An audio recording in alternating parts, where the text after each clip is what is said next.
Diante dessas palavras, os judeus ficaram outra vez divididos. João, capítulo 10, versículo 19. Evangelho de João, capítulo 10, versículo 19. Por que eu estou trazendo esse texto hoje? João, capítulo 10, é um texto que Jesus vai ensinar e vai dizer que ele é o bom pastor que cuida das suas ovelhas. E eu estou trazendo esse texto hoje para a gente estudar por dois motivos. O primeiro é que o primeiro e principal deles, se você prestar bem atenção nas palavras de Jesus e nas ações de Jesus ao longo desse livro, ao longo dos evangelhos, você vai ver muitos ensinamentos importantes para a sua vida e para a vida da igreja aqui em Brasília.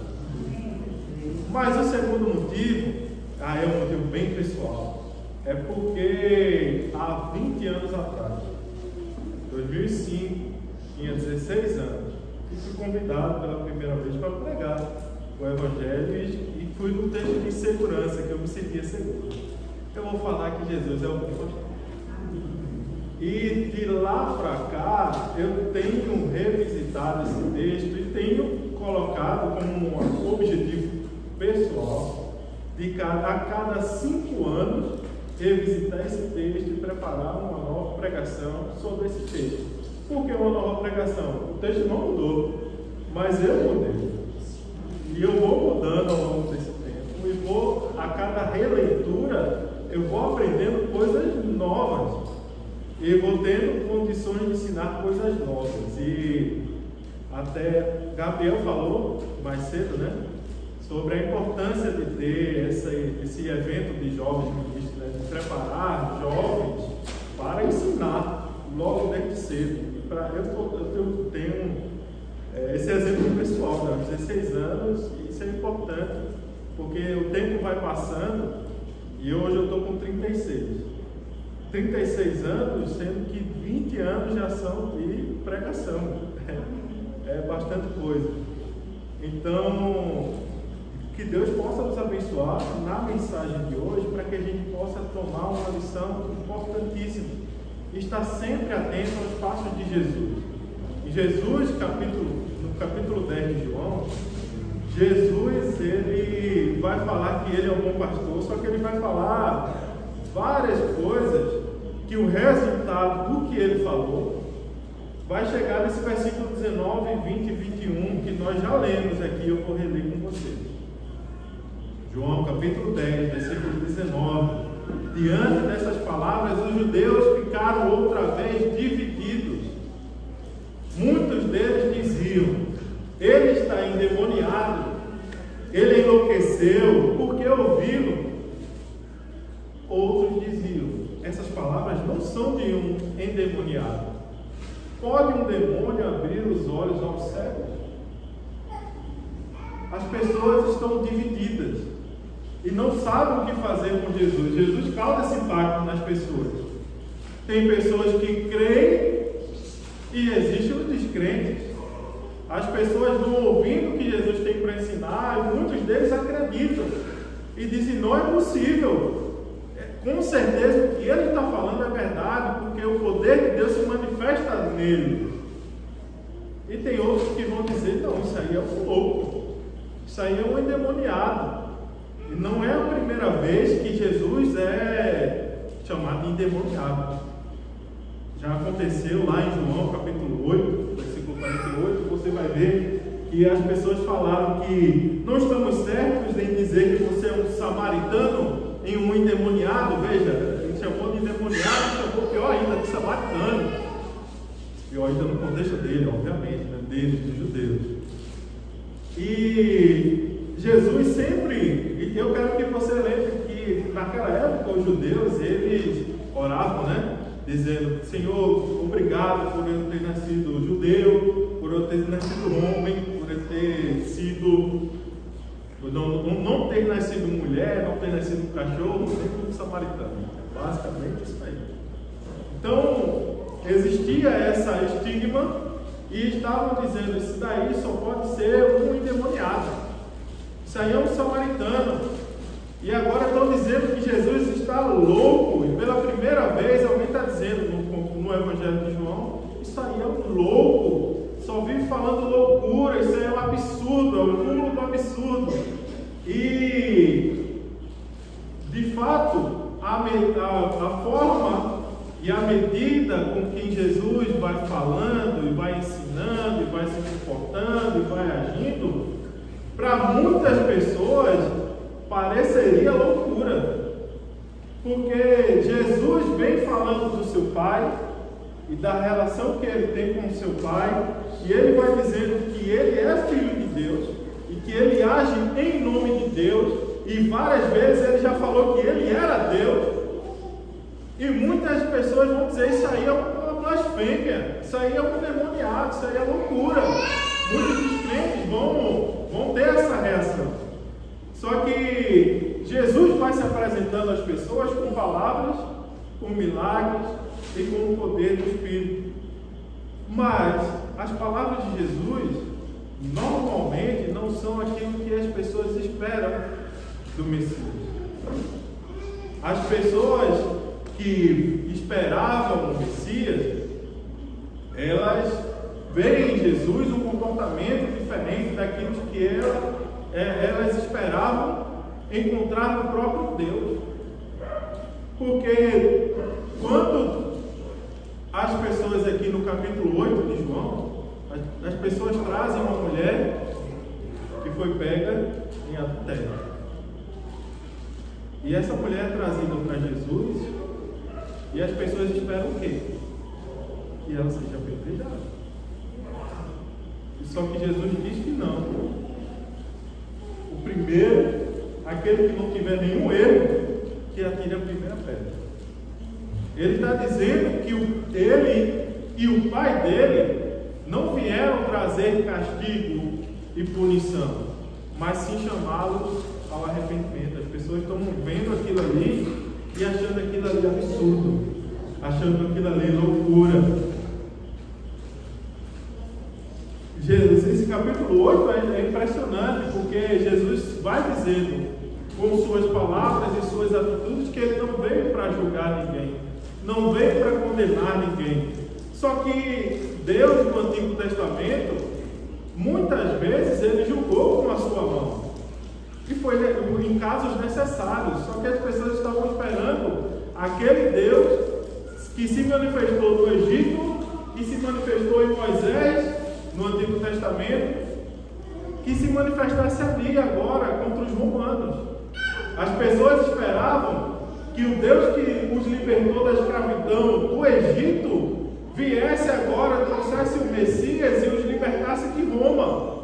Eles esperavam que Jesus fosse um profeta como Moisés, que trouxe, através do poder de Deus, 10 pragas contra os egípcios e forçou o faraó a deixar o povo ir.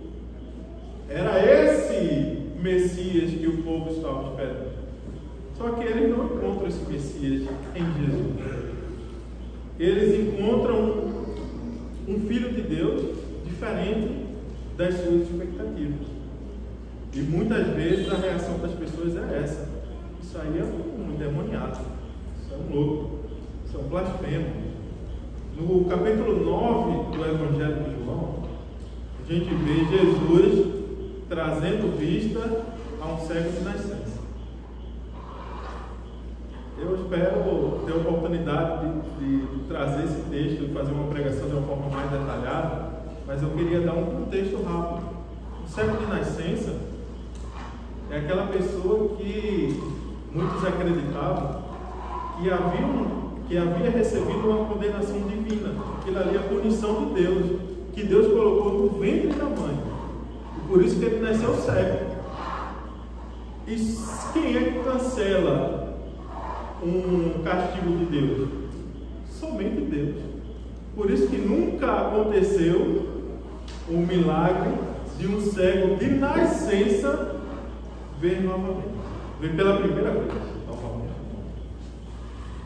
Mas Jesus faz isso. E com essa atitude, Jesus explica que eu não vim para julgar, eu não vim para condenar, mas eu vim para trazer luz, para que as pessoas vejam E aquele homem, muitos não viram, muitos não entenderam. Aquele homem entendeu. E agora chegamos no capítulo 10, nesse contexto em que Jesus fez esse milagre, trouxe luz a um homem que nunca viu na vida, e vai falando que ele é o bom pastor, que ele é o bom pastor que dá a sua vida pelas suas ovelhas. Como assim? O bom pastor dá a vida pelas suas ovelhas. O bom pastor não dá a vida. O bom pastor, quando vê um lobo, ele mata o lobo. Ele não morre. O bom pastor, quando vem um leão, quando vem um urso, ele mata o leão, ele mata o urso. Esse é o exemplo que Davi nos deu. Davi era o pastor que matou o leão, que matou o urso. Ele era aquele menino que a Bíblia descreve como um menino de aspecto gentil. Só que as aparências enganam, né? Quando ele foi lá entregar comida para os seus irmãos que estavam no exército de Israel, lutando contra os filisteus, ele viu um gigantão lá, gritando contra o exército de Israel, gritando: tem homem aí? Tem homem aí? Ninguém, todo mundo apavorado, ninguém queria enfrentar o gigante. E Davi achou aquilo ali absurdo. Tem sim, e eu vou lutar contra você pelo poder do Senhor dos Exércitos. Mas Davi, você é um menino. Quem garante que você vai vencer esse gigante? O poder do Senhor dos Exércitos. Não é óbvio? E as pessoas dizem: opa, não é tão óbvio assim não, Davi. Mas quais são as suas qualificações? Quem disse que você vai ser agora o campeão de Israel que vai enfrentar o gigante? Bom, veja só, eu já matei um leão, eu já matei um lobo, né? Um urso, e eu vou matar esse gigante em nome do Senhor dos Exércitos. Davi vai lá e mata o gigante. E o povo diz: é esse o pastor de Israel. O bom pastor é aquele pastor do Salmo 23. É aquele pastor que guia pelos caminhos da justiça. É aquele pastor que conduz pelo vale da sombra da morte. O bom pastor, ele prepara um banquete na presença dos seus inimigos, e as suas ovelhas estão desfrutando do banquete, e os lobos estão ali, querendo atacar as ovelhas, mas as ovelhas não estão preocupadas, porque o bom pastor não deixa atacá-las. As ovelhas não se preocupam com o inimigo, porque o pastor as protege. Aquelas ovelhas que agora estão ungidas, o óleo derramando sobre a sua cabeça, se desfrutam do banquete que o bom pastor veio preparar. É esse o bom pastor para Israel. É o bom pastor que mata o leão, que mata o urso, que mata o gigante, que prepara o banquete na presença dos inimigos. E ninguém tem coragem de atacar as suas ovelhas, porque o bom pastor está lá. Mas aí vem Jesus e diz que eu sou o bom pastor e dou a minha vida pelas ovelhas. E as pessoas dizem: não, isso aí é conversa de louco, isso é conversa de endemoniado.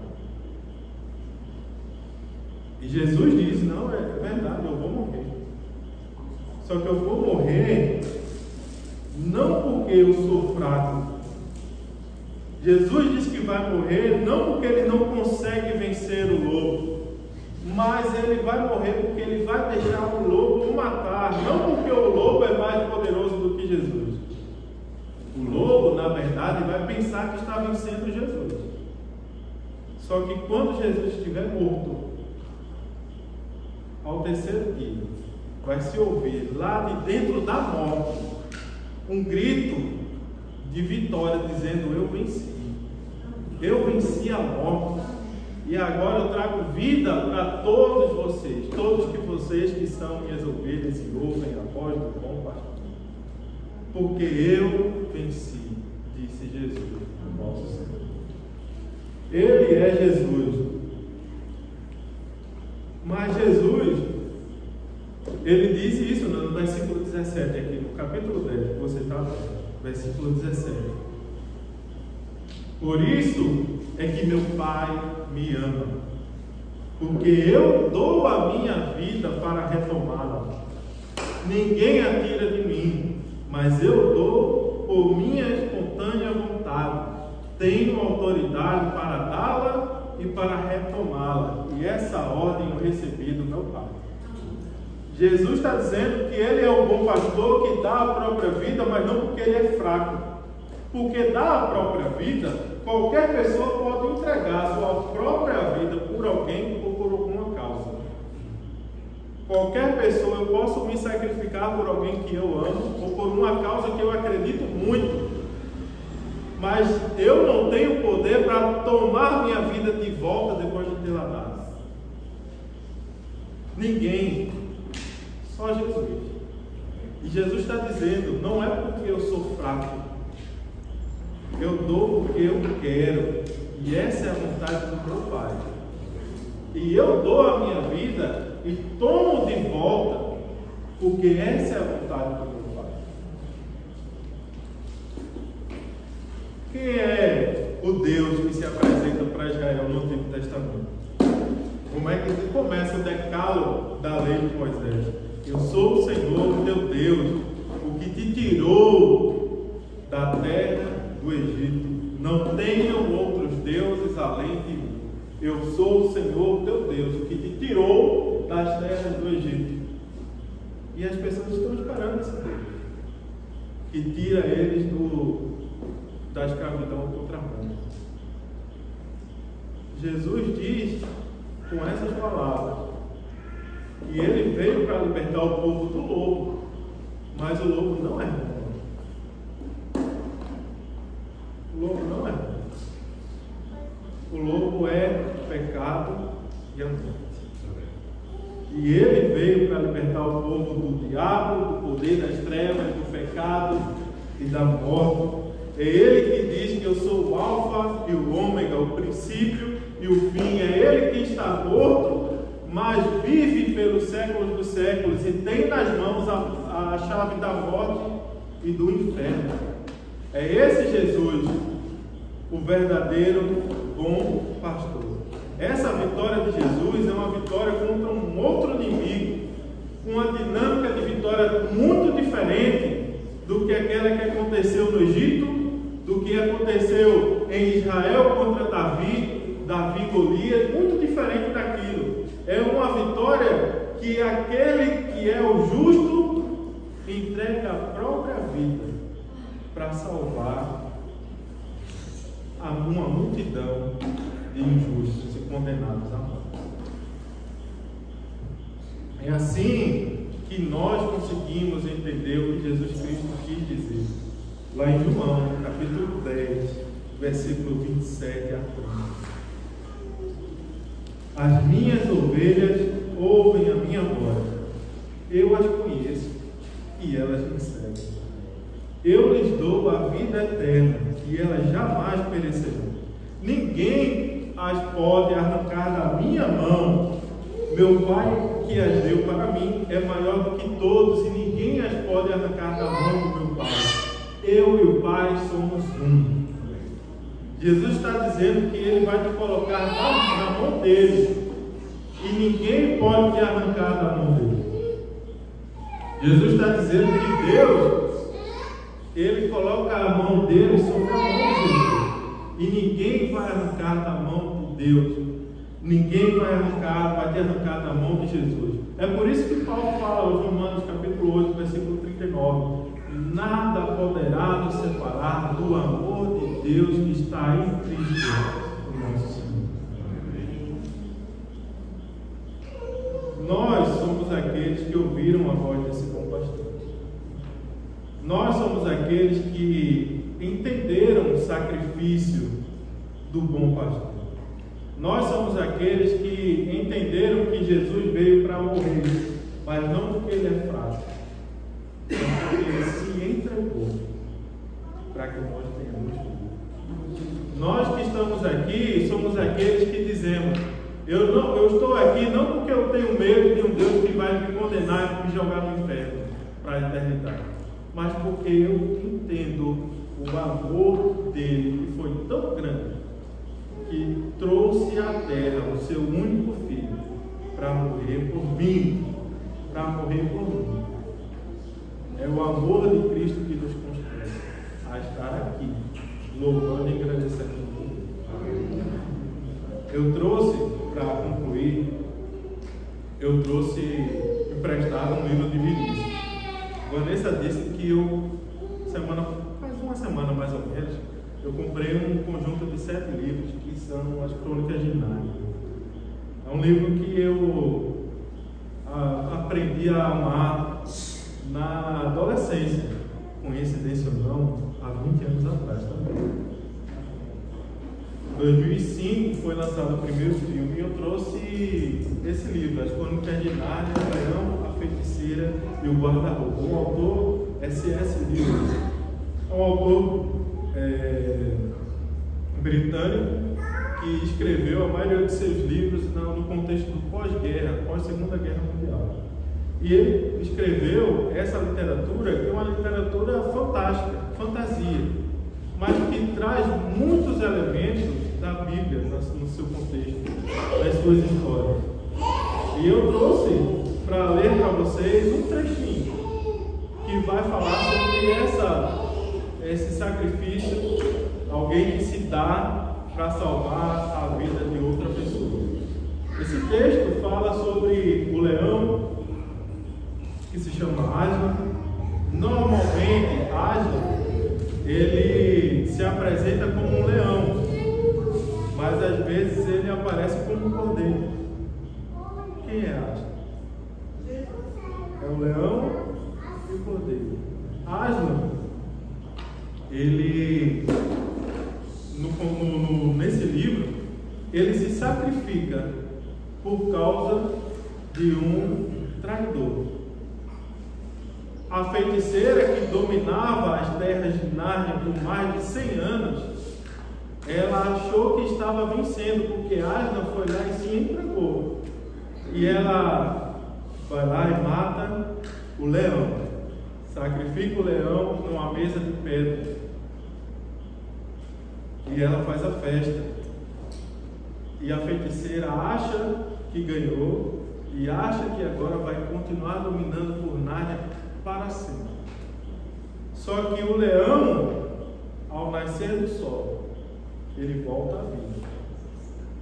As duas meninas que estavam lá, acompanhando toda aquela história tristes, porque Aslan tinha se sacrificado, elas veem aquilo acontecer e ficam felizes, mas estão querendo entender o que está acontecendo. E Susana pergunta: o que significa tudo isso, Aslan?